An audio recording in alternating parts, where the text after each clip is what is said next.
So good afternoon, everyone. I'm Susan Smith. I'm a professor of accounting at UCL School of Management. This is Dan Axon, who is an academic developer at the University of Sussex. And what we're going to talk about is the work that we've been doing in our thought process around student-staff partnerships that's evolved over a period of time.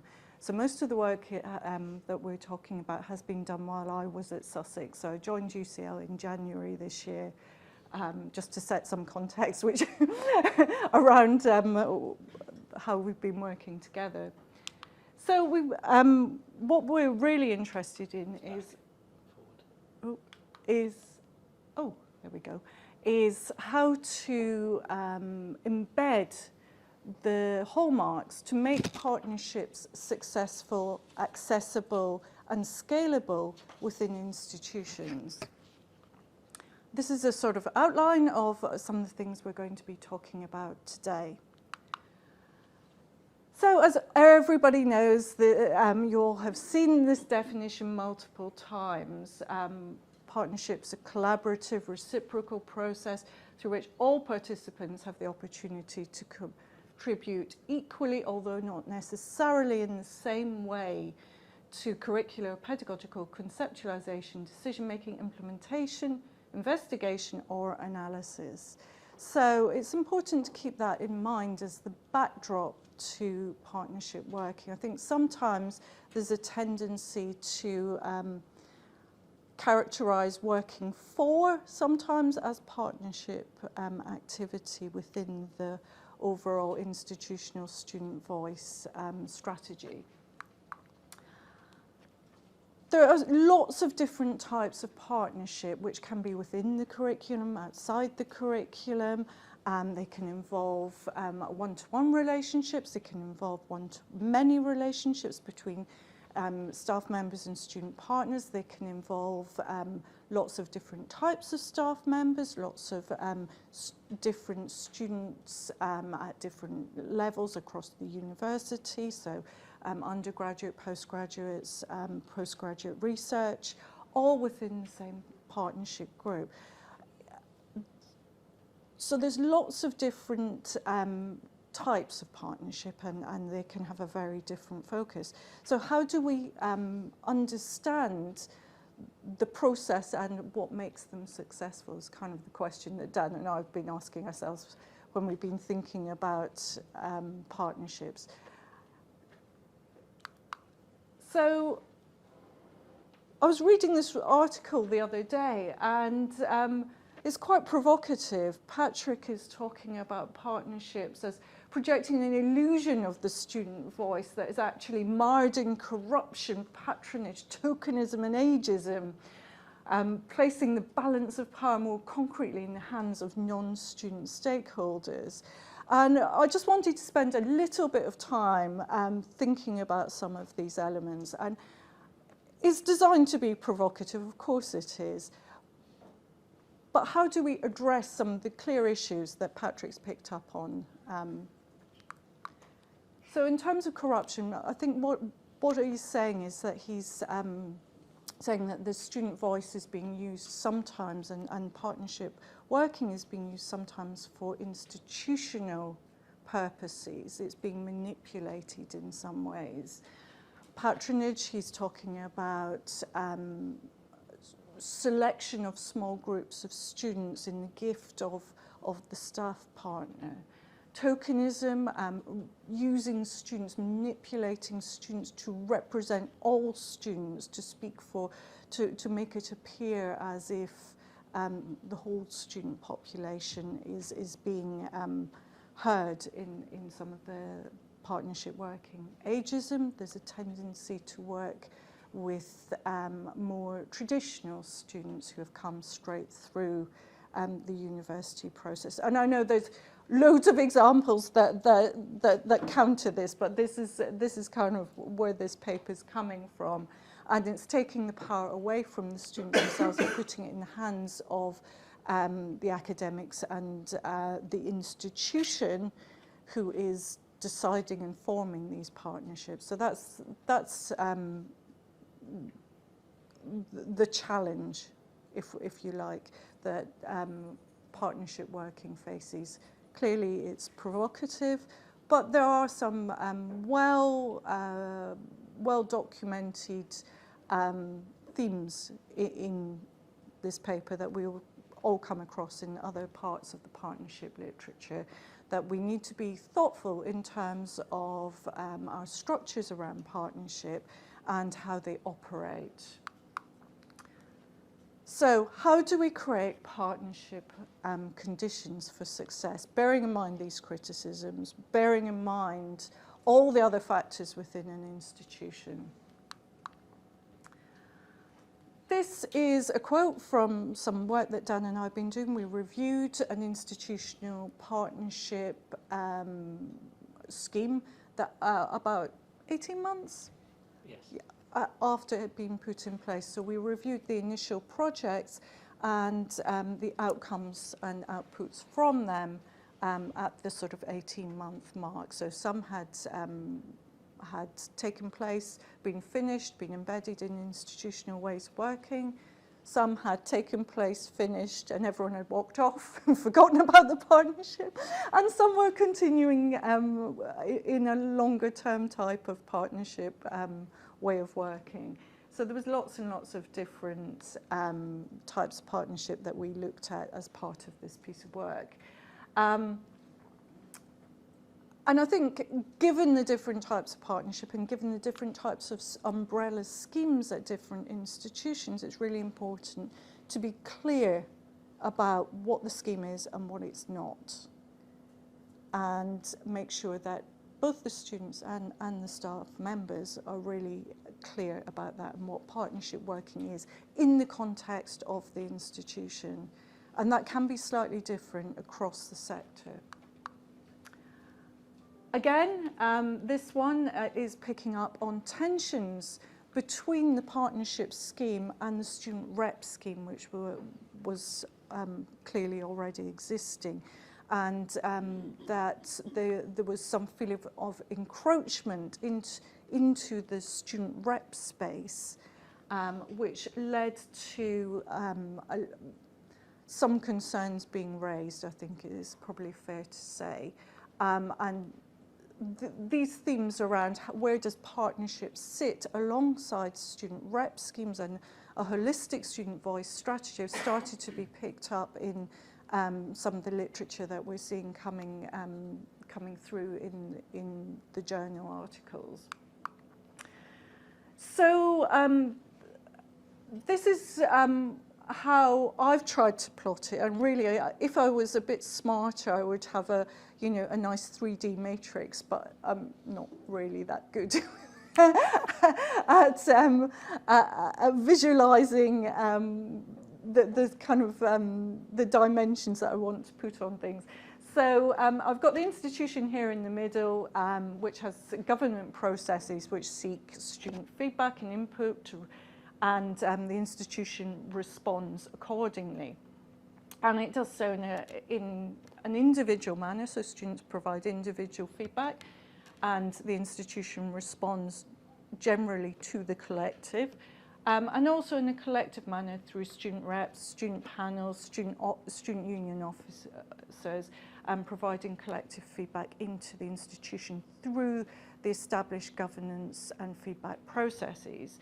And then I envisage the staff-student partnerships sort of almost sitting outside the governance process in the way that it can change the structures of the institution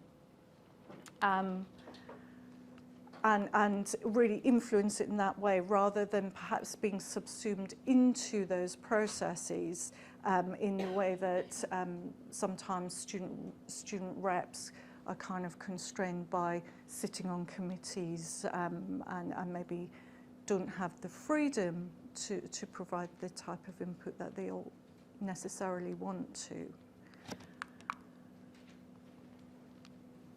Which kind of led us to thinking that all the constituents within the partnership process, all the different stakeholders, have different drivers and incentives throughout throughout the partnership, or to be involved in partnerships. So at the sector level, we see the Office for Students looking at graduate outcomes, requiring reporting on APP, access and participation plans, looking at various KPIs from institutions. At the institutional level, we're looking at the institutional strategies and KPIs, and very often they embed partnership working, and very much so in access and participation plans, that often partnership working is prioritises APP groups and tries to embed within their processes. We also see impact reporting funding at the institutional level, but that leads to gatekeeping as well, that the institution decides what a suitable or viable or desirable partnership is to release the funds to pay for the students often. So that there is a gatekeeping process that's going on, and those aims may not necessarily align with institutional need or the project, the ideation process that's coming from the ground upwards. At the student level, there's the recruitment process, training for the students, whether they're remunerated or not. I think current practice is to remunerate students, but I'm not going to say that in all cases because I'm sure there'll be someone who can disprove. Support, the skills development aspects, tracking outcome and progression. We often hear that students' outcomes are better, their confidence is better afterwards, but there aren't very many studies that are showing effects of students 5 years down the line, 10 years down the line, in the partnership literature. And again, I could be wrong. Maybe there are some studies out there that I've just not come across. And at the staff level, often staff members are the ones who put in the project proposal. Not in all cases, but often they are. The ideation comes from the staff member, and the facilitation. Often staff members left responsible for embedding the partnership output into the institutional processes at the end of the partnership. So there's different motivators there. So the staff member may be seeking to improve something within their domain for their own reasons within their own practice that may align to the institution, but also may not. So I think it's important that we're aware of how we balance all these potential tensions, both at the start of a partnership, but also throughout the partnership process. So from thinking about these considerations and some of the practical work that Dan and I were doing, particularly in the business school at the University of Sussex, we started to put together a framework to try to create something that was replicable in different partnership circumstances.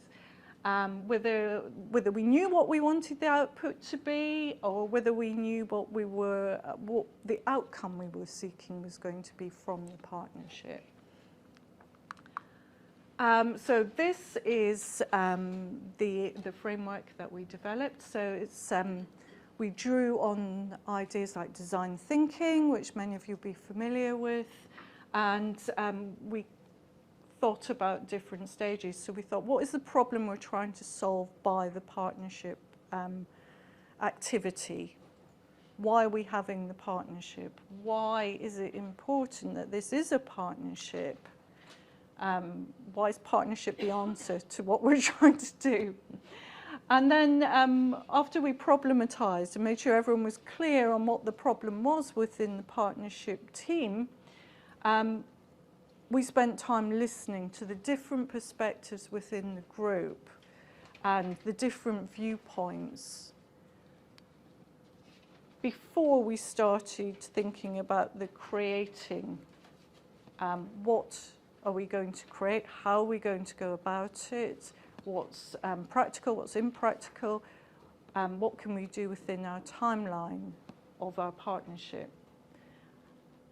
Then, of course, there's the implementing aspect and thinking about how do we embed this within the process. And this was something that Dan and I have become quite interested in. You know, how do we make sure that if we're looking for institutional change, how is it then implemented and embedded in business as usual, particularly in enhancement projects or partnerships? And then how do we evaluate what is success and what does it look like? And again, thinking about all those different stakeholders, what does success look like for each of them? And does it matter? So those were some of the things that we put into the framework that we developed. We also thought about where the values sit within this, and we're going to talk about or focus on the outset of the partnership, because we feel that it's incredibly important to establish authenticity, reciprocity and inclusivity at the outset, and that if the partnership values aren't established in a really firm as in deep way, that partnerships can start to drift apart, even really, partnerships that have a strong need or there's a strong desire on one side. If those particular values are not established at the outset, it can then be very tricky to progress forwards.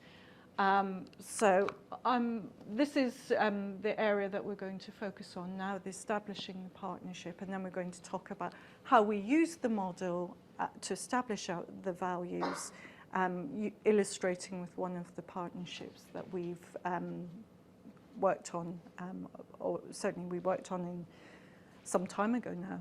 So I'm going to hand over to Dan. Great, thanks, Susan. I'll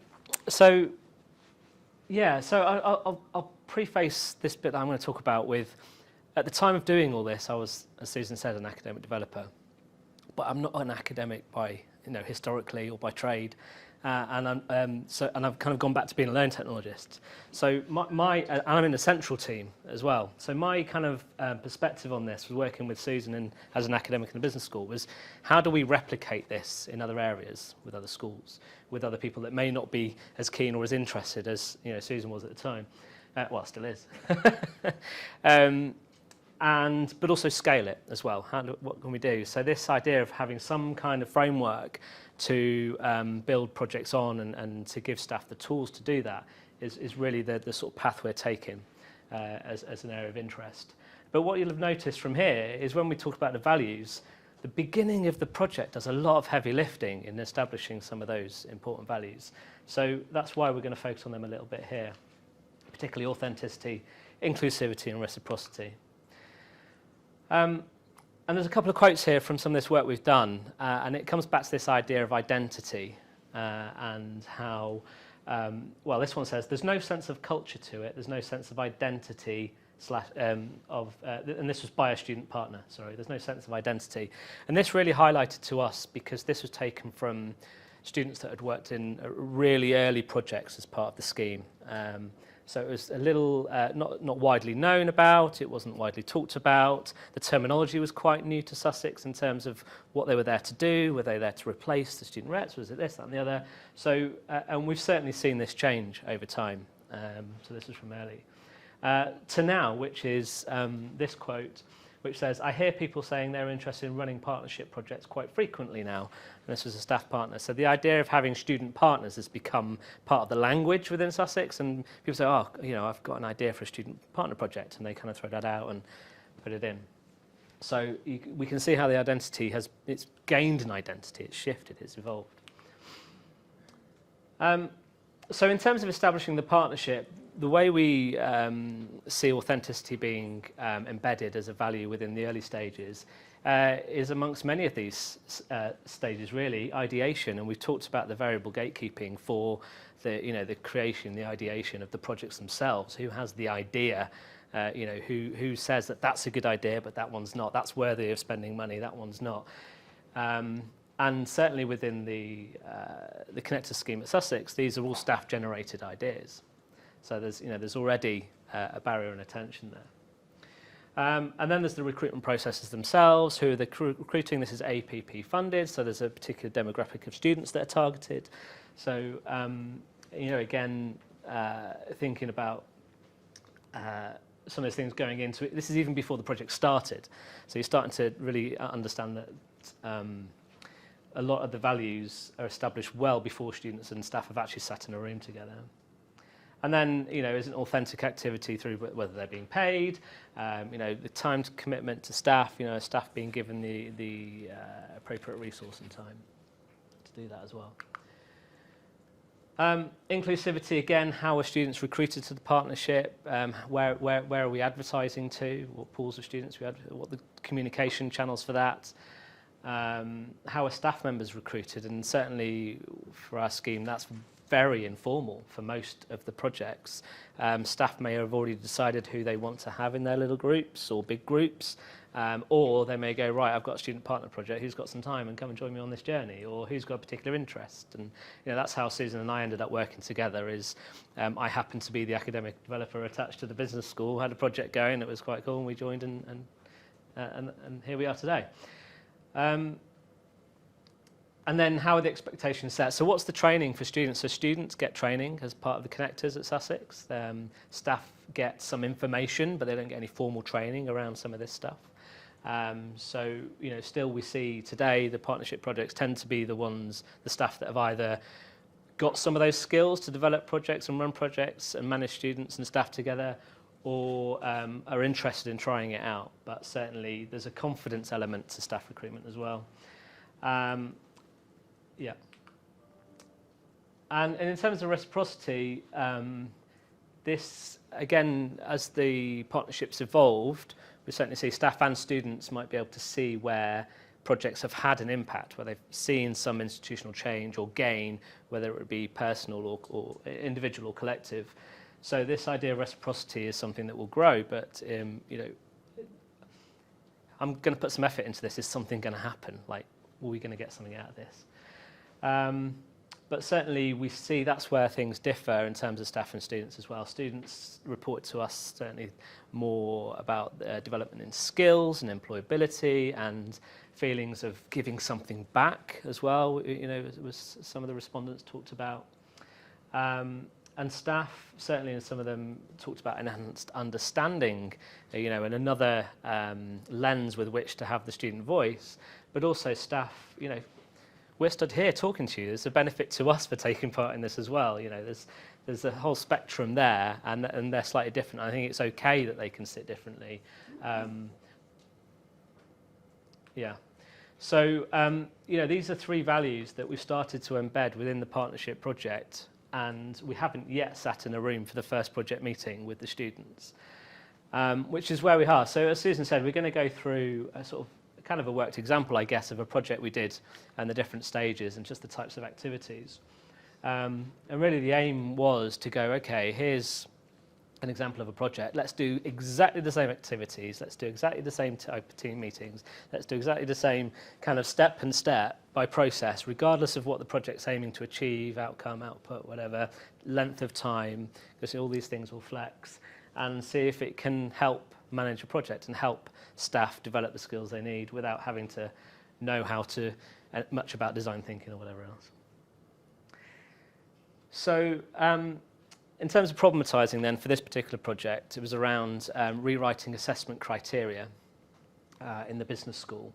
So really on the activity was around defining the problem. So the students were telling us they were unsure of what is required in the assessment process. Feedback's not always helpful for the next assessment, and the criteria is not consistent.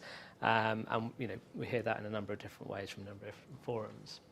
The faculty, however, say we work really hard at it. We write these things, and obviously there's a mixed bag, but staff broadly work really hard to do feedback for students, and that's the message there. And then the school is getting information from the National Student Survey, the departmental criteria, the student reps, all this kind of student staff liaison committees, whatever else. We're getting all this information as triangulation that there's something wrong with our assessment criteria, but we're working really hard at it, but something's not quite meeting. So that's how we define the problem. So within this, coming back to authenticity, I think staff and students at this point could see actually there's something tangible here. We feel we can achieve something, and let's have that. And this was a member of staff reported back from this project, which was to say it helped them be open-minded to feedback and understand it's not criticism. It's a genuine willingness to make things better.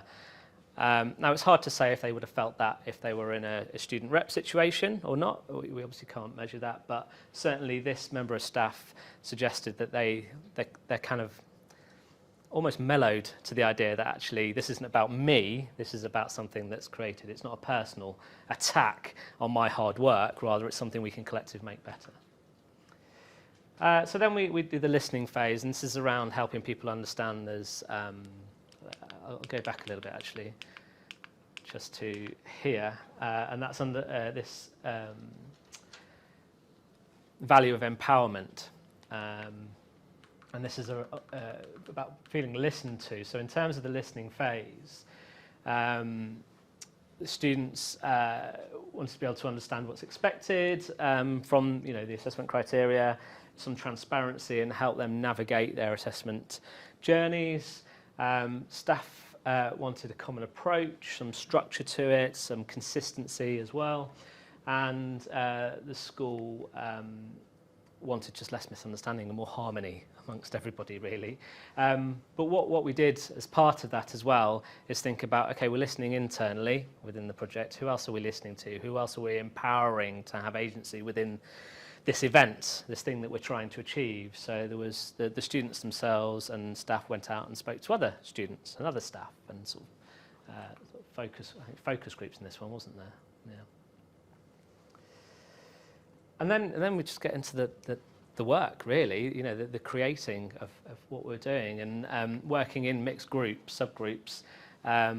We developed new descriptors, and based on all the benchmarking and so on, and sort of go to and from sort of this little creation cycle of like, here's a draft, and then we'll meet together, hash it out, and go, right, let's change that, change that, change that. Okay, go away, come back again, and so on. I guess in this bit here, school, that would necessarily been us. And it's important to remember that actually this is still driven and kind of facilitated officially by a staff member. There's the partnership still has flex at that point, and we've got to think, because this is in a pandemic sort of scenario as well, someone was having to schedule the meetings and make sure things were being circulated and things were available on Box, and who hosts it and who shares it, and that digital ownership of stuff is still a little bit messy. We're not quite at the right found a balance, I think. And then implementing, and the students created loads of work, and one thing that was really nice out of this was the video that was created. One of the students said they saw it, their academic, their lecturer played the video for them, for the rest of the students in their lecture theatre or whatever, and they remember, they reported there was a great sense of pride. Just go, oh, I did that. And a lot of the students on this project understood that actually their legacy won't be felt immediately. Rather, it's a benefit to students to come in future years, and that Yeah, it was really nice. Yeah, so faculty worked with the slides, and when we say faculty there, faculty and central services, our team worked together to create a suite of resources and blogs and training days and away days and events and things like that. And what we saw was staff go, great, here's something I can take off the shelf, throw in the beginning of my lecture, or when I'm talking about assessment, or when I'm doing this, or I can link it in my assessment information pages or whatever. And it sort of proliferated quite nicely.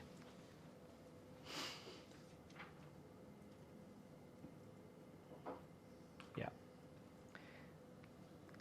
So the evaluating's, in terms of evaluating what we set out to achieve, it's quite easy. There's some metrics we can take off the shelf. We can speak to our students, we can speak to our staff, and we can look at the uptake of the generic assessment criteria. Is that being applied? Is it being added? Are people discussing it in their contact sessions? The students have got their mechanisms through things like the NSS. Do we see an improvement there, and so on? But of course, what we're talking about when we're talking about evaluating here, we're very specifically talking about evaluating this project or the project at that time, as whatever you're working on. Not so much evaluating the Connector partnership more fully, because depending on what you're evaluating depends on how it's funded, who's it targeting, and all this, that, and the other. And actually, are the projects themselves ever evaluated as part of that overall thing? Are they just a means to an end? But so this is specifically talking about evaluating the output of that project. So really what we're hoping that does for us, and we did it with another project. We used this framework put it into a different scenario, different group of people, but run the same process, the same activities, the same language, talking early on in the projects, talking about the values and so on. And to try and establish those conditions for successful partnerships. And the aim being that this addresses, whether there is an output, whether there is an outcome, whether it's, a year in length, whether it's 3 weeks in length, whether it's 20 people or 2 people, it's a framework that can be applied to all. And some really nice quotes from students. It's nice when you hear things like this, isn't it? Because certainly I like this because I don't work with students a huge amount, apart from when I'm doing these projects. Our team is staff-facing. We're a staff development unit. So when I get to do this, it's nice to hear. But having lifelong friends now who they wouldn't have met otherwise is a nice one. And the staff reporting this, saw one particular student really growing. They went from being really shy to being completely confident. And I think, within the context of that conversation we were having with that in that interview and the other words being said, what we were seeing there is actually the processes we went through really did help build empowerment and inclusivity and feeling of ownership as well in what they were doing. The line's dropped. Looks like it's on the screen, doesn't it? So in terms of summarising that a little bit, we've got the framework that helps, but as I said, before the project actually starts, there's a lot of work, and our Connector scheme is getting better at this in that it has clarity around the language that's being used, what it's set out to do, who it's set out to work with, how staff can get involved. But of course, success here doesn't mean success there, so it's a journey. And this is about focusing on the process to give, the products a better chance of being produced. Should we talk about our QAA? Yeah, so what I will say is we didn't mention QAA until now. So it's a little bit of a teaser trailer for our QAA project, really, as we're fortunate enough to be working with UCL, with Abby, who's in the room somewhere.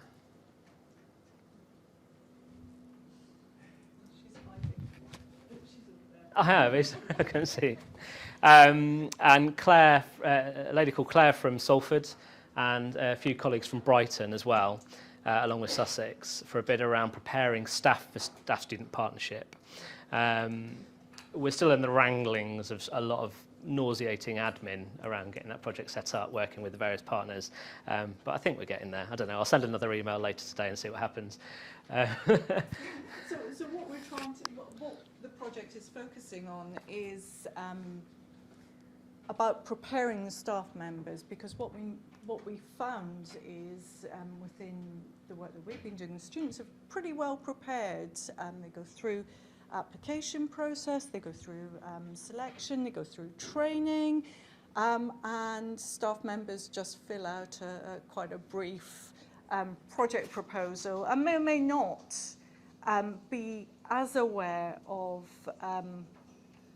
the principles that sit behind partnership working, some of the mechanisms and tools that they can use to facilitate groups within their partnerships, and how to really make sure they're as successful as possible. And I think sometimes there's a bit of a barrier for staff members in terms of coming forward. I think people sometimes would like to, but they're a bit unsure of what's involved. So that's what we're trying to investigate and explore as part of this QAA project. And hopefully, we've committed to create a toolkit of some description, currently unknown, as one of the outputs from that project, because we see there's a bit of a gap there that around building confidence and having a toolkit to go to pull things and to really help scale and ensure the best chances of success, not guaranteed success, but the best chances of a successful partnership, in that people are aware of what to expect and where the sticky points might occur during that process. Yeah, I think we're actually bang on time, aren't we? So I don't want to take too much time, other than to say, just to bring it back to Patrick and the provocative article early on, is this idea that how are these things become sustainable? And certainly I think we've got work to do around how we situate partnership in against things like student rep schemes or student unions, or all these other mechanisms. Who owns the product or process or outcome of these events? Well, actually, there's already established governance and student work and things like that. These partnerships are just one-time things. Who do we pass that work on so it can continue as a partnership, rather than just going back to the interested staff members who can pick it up and then in a year's time go, oh, I forgot about that, I need to update some slides or something. So, yeah, there's work to do. And but yeah, you can get in touch with us there. The slides will be shared, I'm sure. But yeah, thank you. Thank you very much.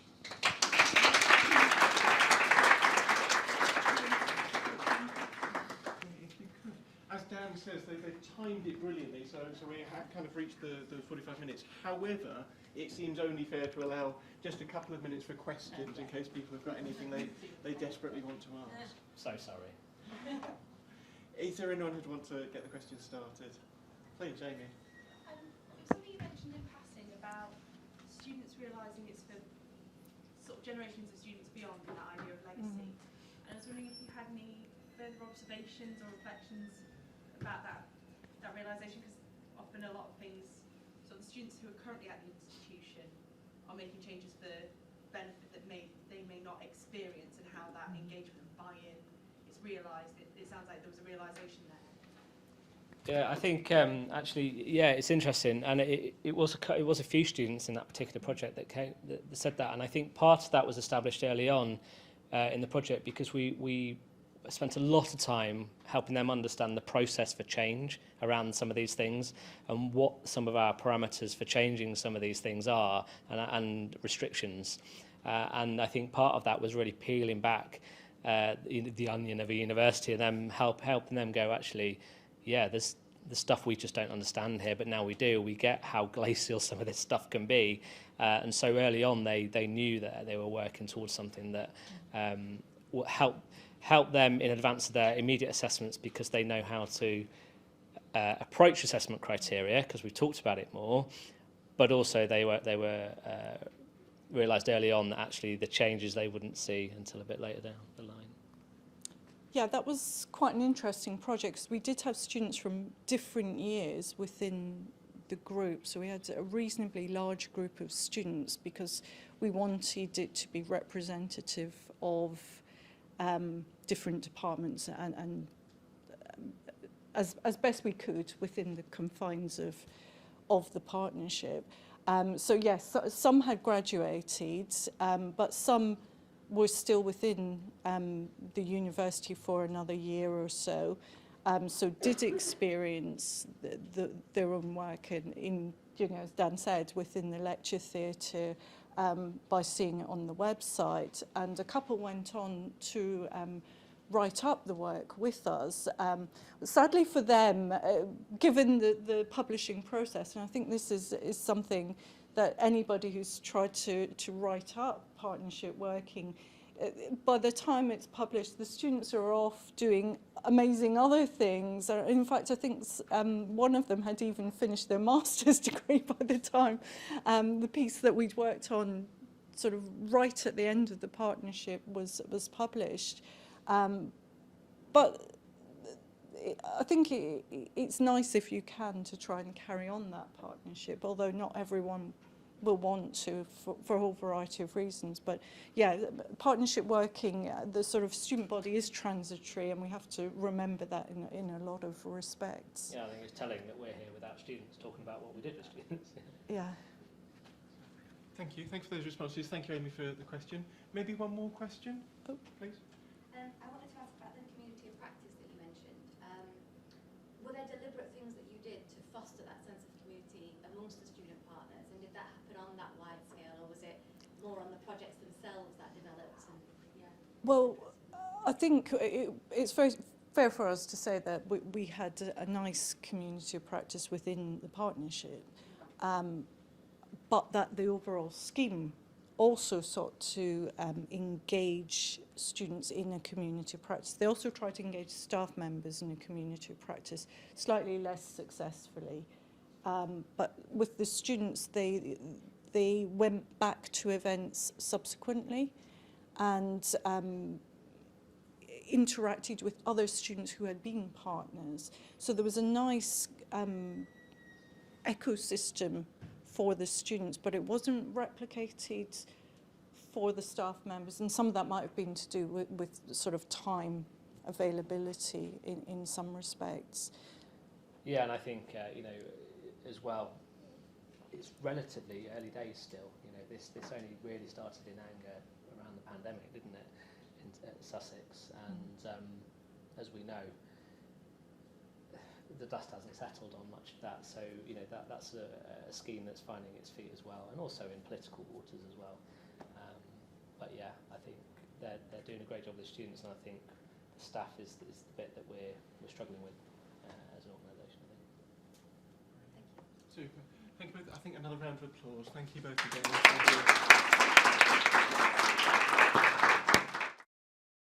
Very pleased to introduce our second keynote speaker, Rachel O'Connor from the University of Leeds, who will be talking to us about working with underrepresented students. Thank you, Rachel. Thank you. Hi everyone. So I'm Rachel from the School of Law at the University of Leeds. I can't believe I'm giving a keynote talk, so this is very exciting for me, so I hope you enjoy it. I'll tell you a little bit about me to begin with, because I don't know almost everybody in the room, and who I am, and kind of a big theme that I'm going to talk about in this presentation is around community, and particularly the sort of intentional building of micro communities amongst people who feel underrepresented within a bigger community or organisation. So these are some of my key communities. So I come from a working class background and was the first in my family to go to uni. I come from Hull, not very far from here, so that's the Humber Bridge image on the slide. I did actually study at the University of Leeds. I studied law and accounting, and I went into the legal sector. So I was a corporate tax lawyer at an international law firm, which is this glass skyscraper, depicts my former life in that very corporate world. And I left that at a very junior level. I was 2 years post-qualification when I had this opportunity to come into academia. They happened to be looking for someone who could teach tax law, which doesn't come up that often. So I jumped at the opportunity to kind of come back. And I'm now almost 5 years into my academic career, and I am an associate professor in the School of Law, but I'm also the director of student support and the academic personal tutoring lead in my school, which is kind of what those hands depict. So everything I do is about supporting students, but primarily students who identify as being underrepresented within our university. I'm also a member of other communities kind of outside of work, but that are very important, as I say, to who I am and kind of therefore who I am at work and with students and with colleagues. They are my CrossFit and my musical theatre communities. I do have to get off a bit early tonight because we've got a performance in 2 weeks and doing lots of rehearsing. So I have put my email and contact details at the end if anyone wants to chat, because I have got to rush off, so sorry about that. And then this is my dog Rudy, who appears in all my slides because he is the light of my life, but also kind of represents my love for animals. I'm a very passionate vegan, so again, that's another community, I guess, that I am part of. So I'm going to tell you today about a project that I am working on currently. So it's a 3-year-long project that I am almost 2 years into.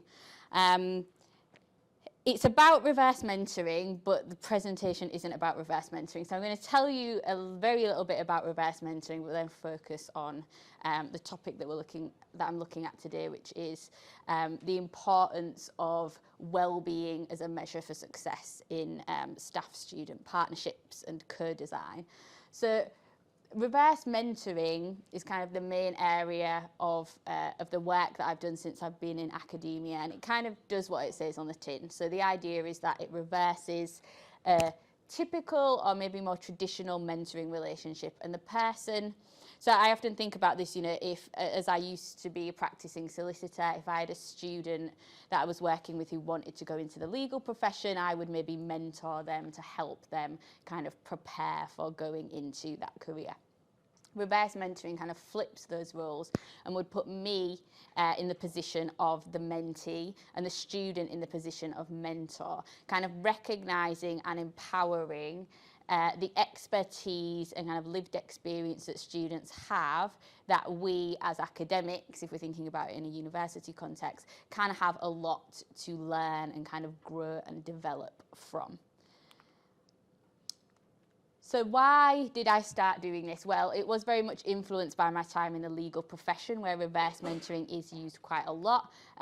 Some of my current research is kind of bridging the study of law with the legal profession through the kind of vehicle of reverse mentoring. So as I said, I'm not going to say a lot about reverse mentoring, so there is a little plug there for my article about my pilot study, which saw international law students mentoring members of academic and support staff.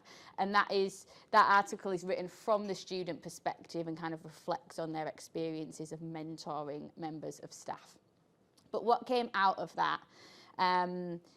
Lots of things. A real sense that reverse mentoring can be a valuable tool for improving staff sort of practice and expertise, and can move us away from this idea that kind of diversity and inclusion work is only the work of members of staff who would also kind of classify themselves as diverse or underrepresented.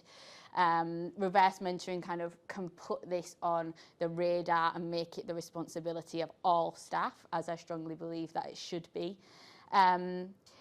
There was real evidence of a kind of dual benefit and a reciprocity that came out of this mentoring, that it wasn't a one-way street. It wasn't just about staff members learning more and kind of growing and developing a more inclusive practice through working with the student, but the student mentors were also getting a lot out of the experience. They were being empowered, being heard, had a greater sense of their kind of self-worth, self-confidence, discovering actually, who they are and what their identities kind of meant to them. another really key thing that came out of it was this idea of humanisation. So breaking down, I hate the word traditional, but I'm about to use it, breaking down traditional power dynamics and hierarchies, and realising actually that they were not, staff and students were not so far apart in the things that they valued, the things that they cared about, the things that they wanted to see in the university. So I did that pilot project, and then I had a lot of self-reflection to do as a researcher, as a person, and think about, you know, I set out to do what I thought was a really good and positive thing, but actually did I do it as well as I could have done? And the answer was no. So this is how I got to the current project that I'm going to talk about. So I had all of this good experience. I'd worked quite a lot with students as research assistants through like different schemes in my school and outside. Done a lot of work with students as participants in my research projects. You know, working closely with students who identify as underrepresented, but also kind of you know, doing sort of community and belonging type activities that were not part of research, but in my role as Director of Student Support, I've been involved in a lot of that. But what was missing for me was this kind of co-design element, including student voices right from the outset. But also thinking about some of the criticisms of reverse mentoring. So particularly when you're looking at targeting students who feel or identify as underrepresented. There is clearly a lot of emotional labour, potentially trauma that might go into, you know, being put in a room with a member of staff who doesn't identify in the same way as them and being asked to share their experiences. Things like you know, criticisms around, well, you can't just remove hierarchy and say, now, you student and you staff member are on a level playing field, go and have a conversation. Okay, it's not as easy as that, and maybe my pilot project kind of didn't address some of those things. Also, the idea of students sort of being expected to educate staff members about their own biases, ignorance, whatever you want to call it, and not being, you know, and some students do want to be involved in that work, but it's about how we support them to be involved, how we reward them. Again, you know, in my pilot project, it was in 2019-20, students weren't paid for their involvement in that project. And, you know, again, for me, that's now a big kind of glaring error when I look back at that pilot project. So what am I doing now?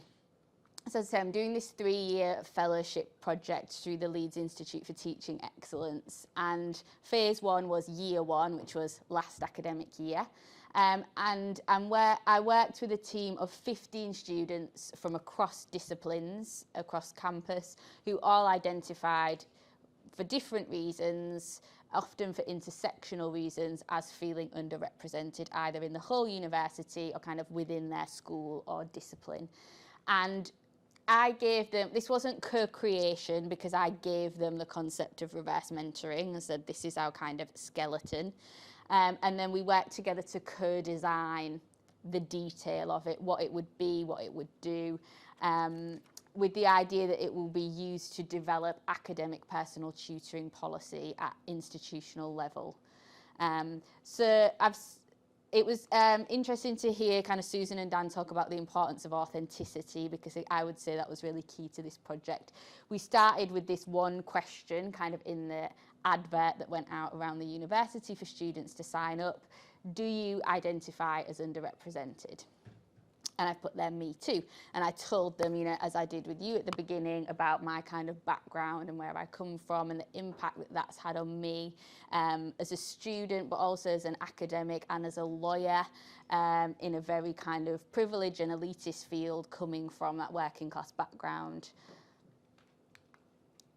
So I had over 50 applications to be part of the co-design team.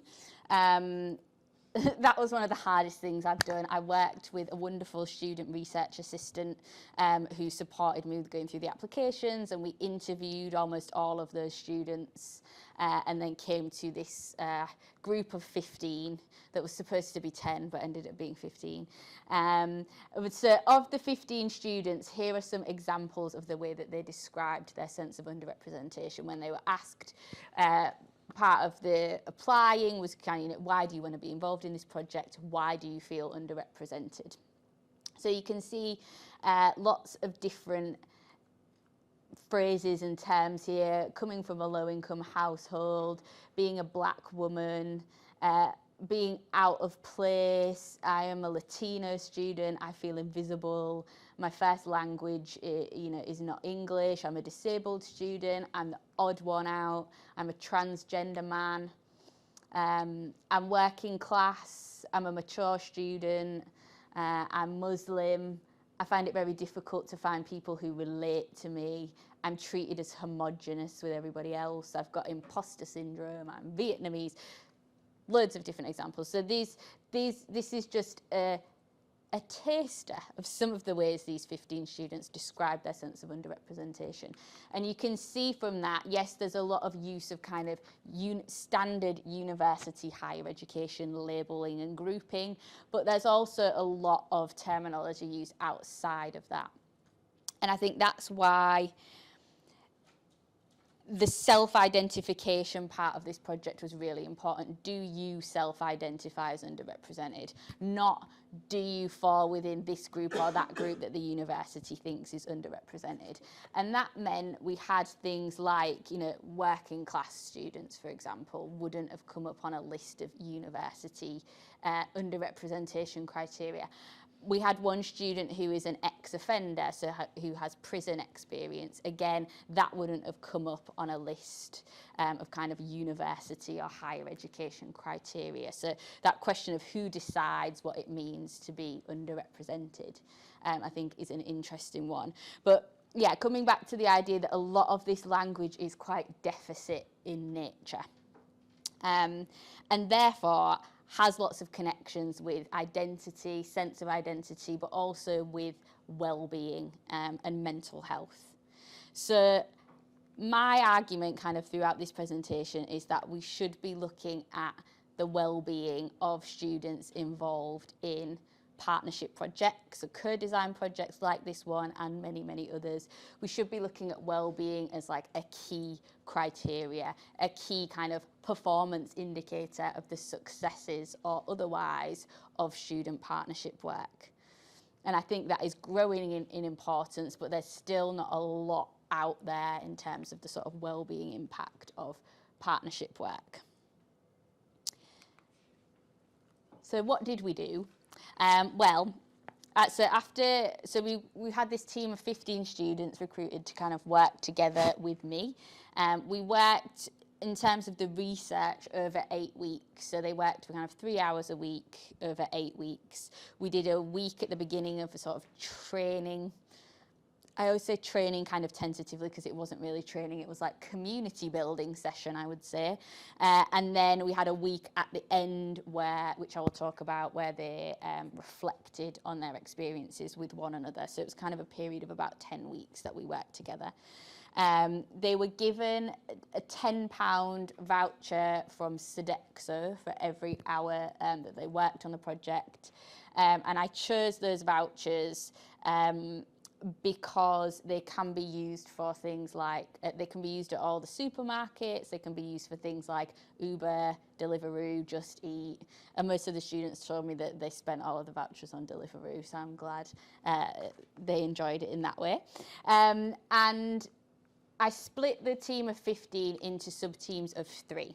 So again, within that community of 15 or 16 of us, including me, there was a building of kind of micro communities within that right from the beginning.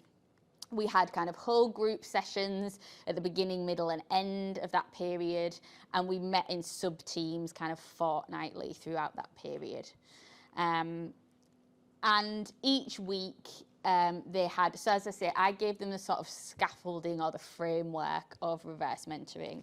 And every week they had something that they co-designed together, kind of putting the flesh, I guess, onto that skeleton.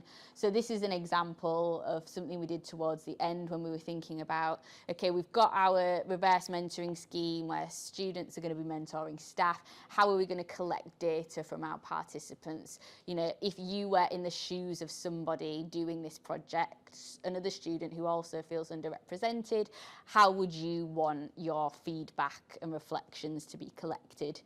And then we had this opportunity within each of the kind of weeks where they could pilot their ideas on each other.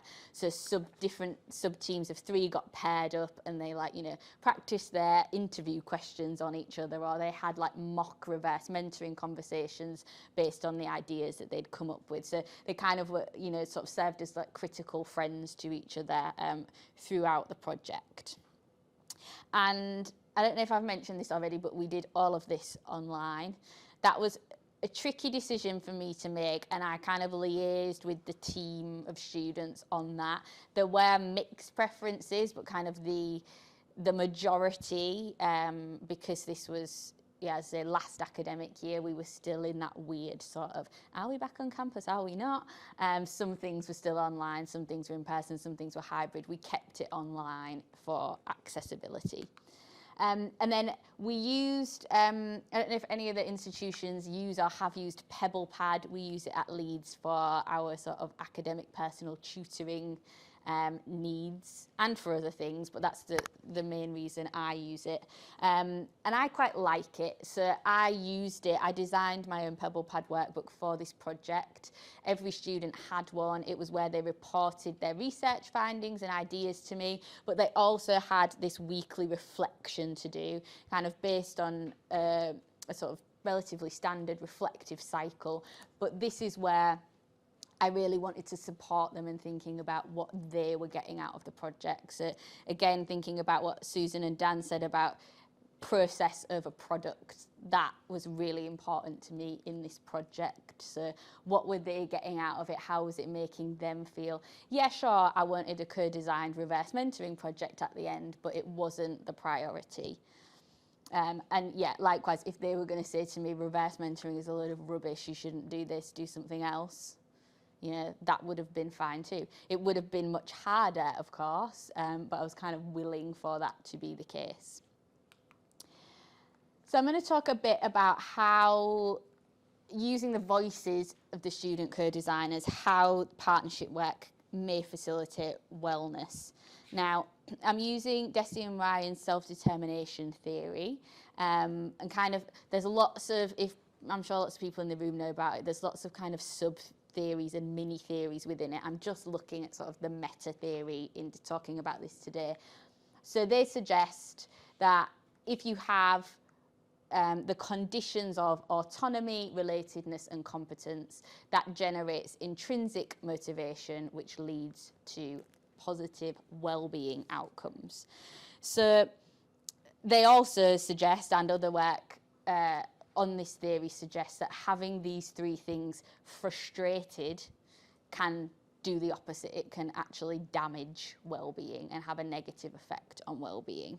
And I think when we are thinking about students who identify as underrepresented, they are at greater risk of not having these things, particularly I would say relatedness, but that lack of relatedness can also breed, a sense of a lack of competence. I'm not as good as the others around me who sort of belong here.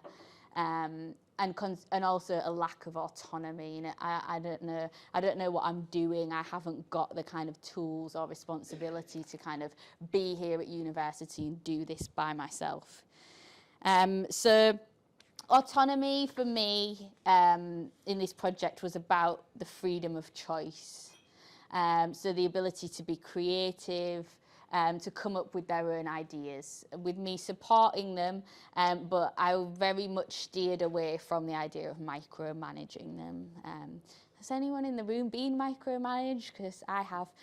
So I'm learning again from my own experiences of how that made me feel. I really tried to not take that approach. And it's hard because, you know, you can't help thinking, oh, but this is my project and I've got to do this and I've got to do that and I want to speak at that conference about it and write that paper about it.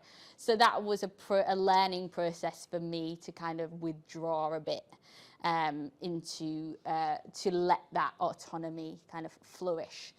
Relatedness, you know, as you might guess, all about relationships, being able to connect with people on a meaningful level, being able to internalize the sort of values of the project and its aims, and then competence, you know, believing that you have something to contribute, which I'm not sure that all of the students did at the beginning. They were like, yeah, I'm underrepresented, sign me up. But did they actually think that they had something on the basis of that underrepresentation important to contribute? I don't know if they did at the beginning. So how did I assess this? Well, at the end, that's my clicker. At the end of that research period, they had the opportunity to become research participants, and they all wanted to. And we ran conversations inspired by Heron's listening rooms work. So the students were paired up. They were paired up with someone who wasn't in their sub-team. And so someone that they'd worked with, but not like super closely on the project, but just in the sort of broader group. And I gave them a series of questions to ask each other. So I set them up in a team space in twos, pressed record, made sure they were okay, and I left the room. So I wasn't present. So listening rooms,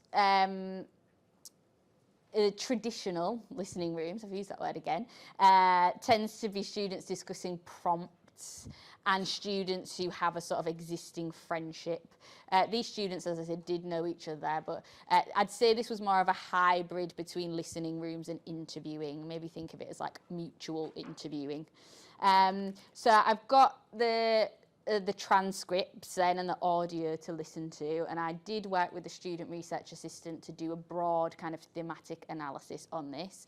But what I'm going to talk about today is sort of specific deductive analysis that we did using these predetermined codes of autonomy, relatedness and competence to assess whether there had been any impact on students' sort of sense of well-being.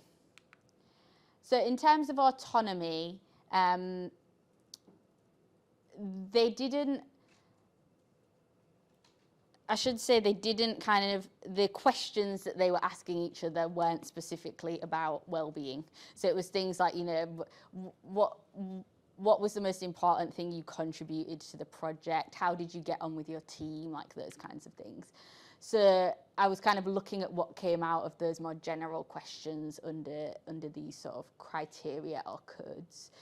So they talked about the idea that there was quite a loose framework for the project. So they had this kind of free rein to do what they wanted. It was designed based on how we felt and what we thought needed to change. It gave us a sense of creativity. We could be more fluid and open. One student talked about, I learned to be a bit more comfortable with not knowing what I'm doing kind of through this autonomy and like creative process. Some students did struggle there, and a few of them said that they would have liked a bit more kind of guidance and input from me, which again I think is a challenging thing to balance. Some students really kind of relished that opportunity to move away from, you know, there were students doing things like maths and engineering and where they felt like they didn't really get to be very creative. So this was a new and exciting thing for them. For others, that was scary and something that they really needed the support of their peers to kind of fully embrace. As much as autonomy is about sort of independence of choice, I think the role of staff involved is crucial to how that autonomy kind of plays out. And I think, again, coming back to that theme of authenticity, they know me and they knew me right from the beginning, and I got to know them really well because we had this shared idea of feeling underrepresented and that mattered and that we needed to do something about it. So reflections, you know, we didn't ever feel like she's imposing a position or an opinion on us. She doesn't think of our opinions as any less just because we're students. So kind of actually achieving that sort of level playing field and partnership required a lot of effort, a lot of honesty and authenticity from me, so that the students could see that they could reciprocate that and kind of feel safe in doing that. You know, what I was saying mattered. She made me feel like I was valid. So, you know, these are all really positive things, and I think we really did have that mutual respect. However, it wasn't always the case. So one student there at the bottom was a student who really struggled at certain points in the project, an international student who spent quite a bit of time back in their home country where there was quite a big time difference. Sometimes made being involved in the project quite tricky, and they talked about feeling guilty about that, and they referred to thinking that I wanted them to get their act together. So that's quite telling, I think, again, about the challenges of really achieving sort of true partnership when, you know, you just naturally have that staff and student hierarchy, and that student reverted to thinking that, you know, I was judging them. And so that's given me a lot to kind of reflect on. I think it's really important, again, kind of learning from this project to think about what do you do when things go wrong like that? What are the processes? And, you know, I had things in our sort of handbook for working together, like, you know, here's the wellbeing services that you can contact, here's who you should go to for support. But what do we actually do as the student and staff member? What do we agree are the processes, and what support and how we'll communicate with each other, I think could have been clearer to help that student. Autonomy, I think, also relates to the idea of being challenged with new things and succeeding in them. So in particular for these students, it was learning about the experiences of others who feel underrepresented. So some students, you know, felt they had a good understanding from their own experience of what it's like to have a disability, what it's like to be a student of colour, what it's like to come from, you know, to be care experienced, things like that, but hadn't actually interacted with that many other students from other underrepresented identities. So I think they got this greater sense of autonomy through kind of learning that from each other, these eye-opening experiences, realisations about themselves, but also about others around them, which actually started to change their own behaviours. Okay, and then relatedness was, I think, a really obvious one in this project, because, as I say, we came together through this shared sense of underrepresentation, but I had no idea the kind of depth of connection that these students would build. You know, I really hoped that they would, but I wasn't sure that it would work, just because, as I say, the 15 students were from 12 different disciplines, and there were some commonalities, but most of them identified as underrepresented for different reasons. But yeah, I was surprised at how well that worked. So relatedness is about this desire to feel connected to others, to feel loved, to feel cared for, and to have that for other people. And there was a real sense that they had this kind of more intimate level of connection than perhaps they'd been able to have with other students. And also some of them reflected actually that it was a deeper connection than they had with some of the people that they called friends, because they didn't always get to talk with friends about their sense of underrepresentation and their identity. Or maybe they do and their friends don't understand if they don't have that kind of shared sense of underrepresentation. So being able to talk about things you don't normally discuss. I think they also didn't have that risk of sort of judgment or rejection, because we had the safety of this kind of micro community that we created together. And again, kind of like some of the reflections in Susan and Dan's presentation, some of the students became friends. You know, now we're hanging out, that's really nice. Again, things that students weren't expecting to get out of this project that have had a big impact on their well-being. This idea of a micro community, I think, is really important to sort of the success of the project and the sort of well-being outcomes. Students talked about the idea of it kind of being like a support group. Someone else referred to it as being sort of like therapy, like counselling. They were kind of existing in this bubble where they were able to feel like they could relate to each other and like they belonged to something, because none of them feel like they belong to the university. And, you know, what does that even mean? How do you belong to a whole university? Can you even do that? I know, you know, I wouldn't say that I feel like I belong to my university, but I belong to spaces and groups within it. This idea, you know, it's nice to know you're not alone, you know, even the, so that top quote, a student, an international student and a woman studying engineering. I couldn't find someone with the same background as me, because that is a pretty underrepresented kind of identity in that field. But we all had that ability to relate on that broader concept of feeling underrepresented. And then competence. So students got to practice, you know, research, using their lived experiences, having a kind of effect on the environment around them, which is what competence is all about, being able to use their lived experiences kind of for the greater good. And that, you know, gave them more confidence. They talked about, I never thought I'd be able to do this. I'm really proud of myself. I've learned that I can face challenges easily and I can actually overcome them. Again, competence was kind of bred through this idea of being challenged about their views. They had this opportunity to kind of try new things and maybe to fail, you know, maybe sometimes when they had those opportunities to share and practice with other students, someone else would go, don't really think this works because X, Y, Z. But then they continued with the project and they got to have another go, and they got to see, actually, you know, I can make mistakes, I can fail, and I can change things, and then I can do better, and actually, I'm not half bad at this.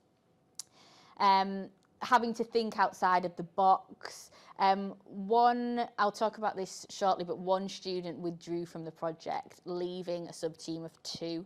And again, the remaining students in that team kind of really reflected on how hard it was to kind of deal with that and still be involved in the project, but this strength that we kept going despite all of those challenges and kind of the uncertainty around it. I think students started to feel more competent. This sounds kind of weird, but more competent about who they are and their identities.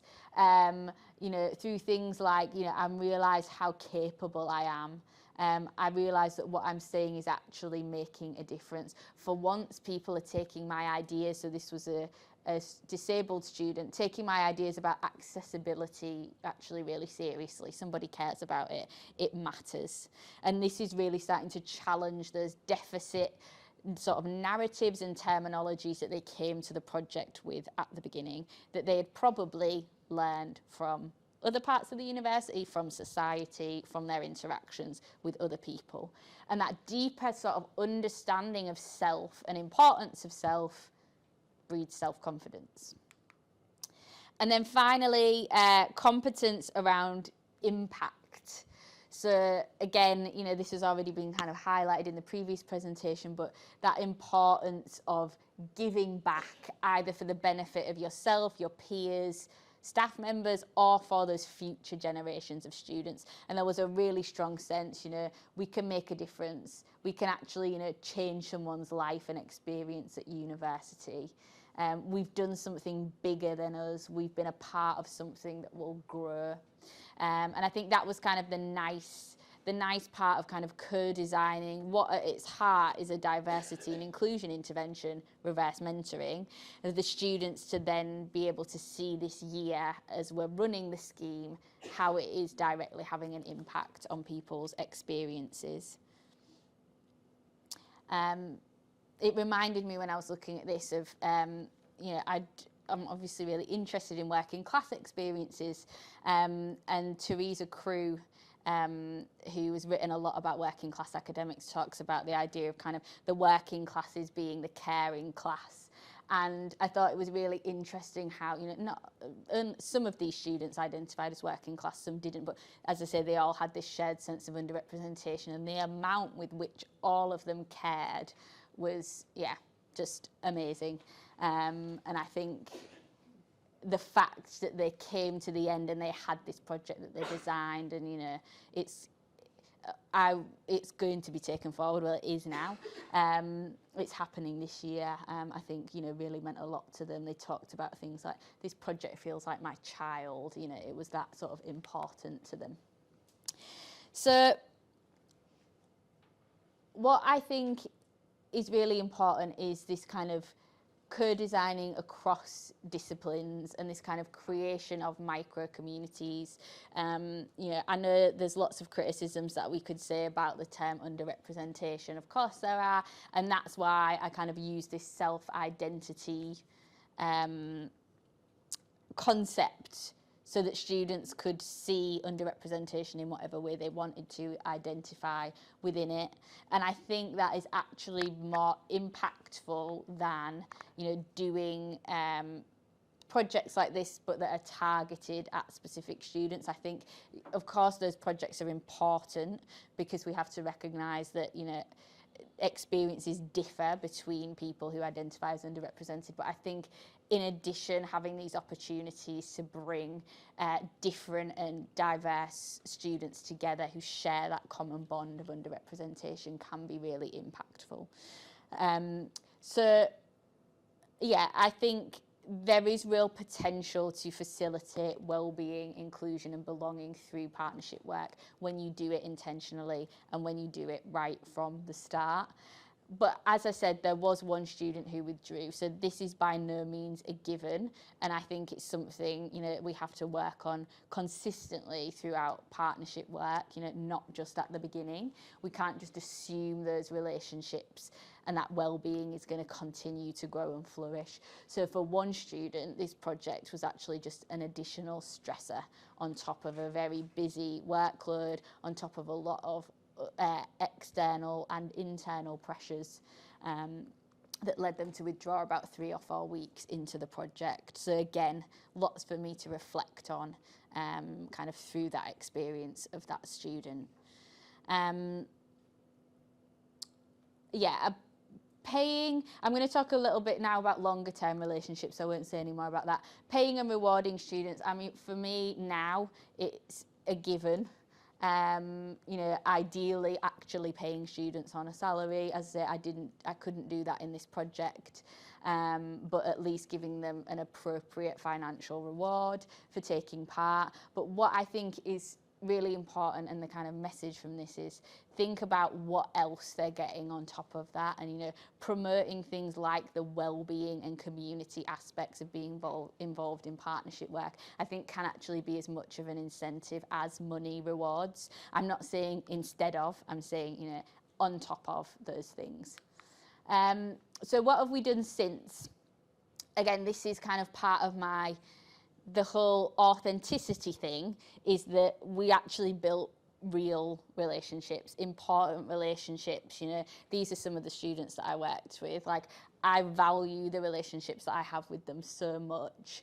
And, you know, so it hasn't just ended with that 10 weeks that we worked together last year, like I think a lot of partnership work can.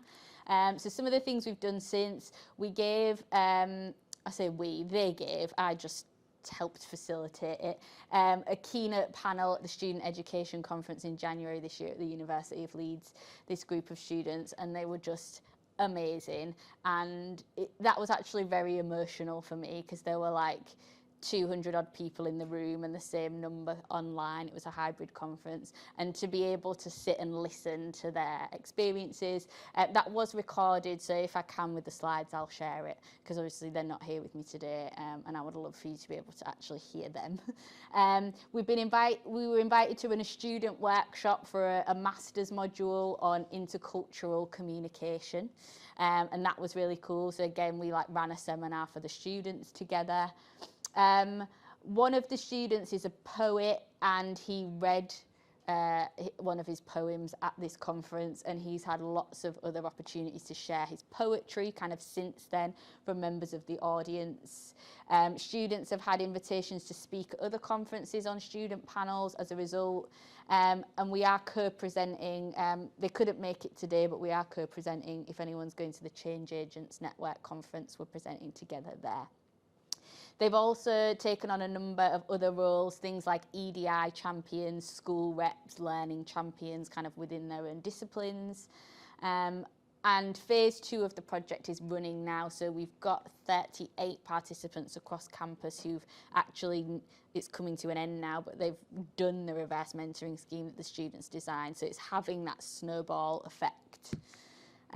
This is some of the, from the Student Education Conference, the feedback about the student panel from attendees. You know, inspiring, engaging, powerful, brilliant, authentic, heartwarming, brave, exceptional. You know, this is all about the impact of hearing the student voices about their experience. So again, the message with kind of sharing that with you is that success in student partnerships and success in sort of outputs for me doesn't have to mean that everybody joins in. You know, I've been criticised quite a lot in my work for, you know, I take a very sort of grassroots approach. Oh, you're never going to make any difference or change working with 10 or 15 students. I don't believe it. I really think that you can. And I think people shouldn't be discouraged from doing these smaller kind of ground up projects, because, you know, I started out kind of 4 years ago thinking, oh, you know, is this really going to work? Is it any good? And actually, you know, I've done a lot of work with a lot of students since. And I really do think that kind of snowball effect can be as impactful as doing really big sort of top-down projects. I think this idea of sort of work transcending disciplines is also really important, especially when we're thinking, you know, strategically about things like belonging and community at institutional levels. You know, how are students supposed to feel or achieve that when we're always working kind of in the silos of our disciplines? I think it's really, this concept of authenticity, I just think is so vital and has, as I said, has to be worked on constantly in these sorts of projects. Having, you know, sort of shared goals and visions and, you know, reminding yourselves of what they are throughout the project. So like in this project, we all set pledges at the beginning as the design, as the research design team. What do we want to achieve through this project, and what, you know, what pledges are we making to one another to make that a success? And we talked about those quite regularly throughout the project. I think it's really important in particular to have underrepresented voices leading on issues about underrepresented students. And that's hard. You know, I worked particularly hard on this project to try and put the advert out everywhere and anywhere I possibly could. And, you know, in a huge university like Leeds, I'm like, oh, I got over 50 applications, but that's teeny tiny, you know, compared to the size of the university. But I think really putting in that extra effort to get your projects in as front of as many students as possible is really important to, you know, maybe getting some of those students involved who don't ordinarily do this sort of work. And I think almost all of this group of 15 students said this was the first sort of project, research, staff-student partnership project that they had done. So yeah, I would just say, I've put at the end here, don't be afraid to challenge traditions, my most hated word. The concept that there is a traditional student, I just think, and a non-traditional student, I hear time and time again, and it drives me insane. So I think, you know, we have to be willing, you know, to be the ones who, you know, stick our necks out and say, you know, what's going on kind of isn't right. Things need to change. So I just really, encourage people to think about, coming back to that idea of process being so important. And I really encourage people to think about, you know, the well-being and the kind of mental health benefits of student partnership work like this, and to make that sort of a key kind of criteria for the success of your projects. And I say not in place of paying and rewarding students appropriately for their time, but as a kind of added benefit, and really think about, you know, the power of creating these micro communities wherever we can. So yeah, that's me. So as I say, please do get in touch if anyone wants to talk any more about this. This is coming out in an article in the Journal of Educational Partnership, Innovation and Change, I think is the right title. So yeah, keep an eye out for that if you want to kind of read the whole project. Thank you.